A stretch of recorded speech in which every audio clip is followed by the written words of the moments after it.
নাদিম মাহমুদের লেখা ফিরে এসো একবার। আশা করি ভালো লাগবে। ইমোশনাল কবিতা। কিনতে চাইনি পেগাসাসের ডানা, উড়ে এসো দেখে যাও কিরকম আছে। সদ্য আগোছালো বিছানায় ঘুমন্ত বালিশ, তোমার প্রিয় কাঁথা, রান্নাঘর, ডাইনিং টেবিল, তারের পাপোশ, সজ্জার প্রসাধনী, ড্রেসিং টেবিল অলস হয়ে পড়ে আছে। টি টেবিলে কবির মগ, স্প্রে, আমার মাথায় কাঁচা পাকা চুল, মুখ ভর্তি দাড়ি, চিরুনিতে তোমার চুলের জটলা লেগে আছে। বারান্দায় তপতির আলো কেমন আগোছালো হয়ে আছে।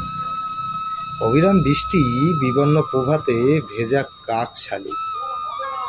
তৃতীয় তলায় পুঁইশাকের ডগা বারান্দায় এক অংশ দখল করছে। ফিরে আসো দেখবে কেমন আগোছালো হয়ে আছে।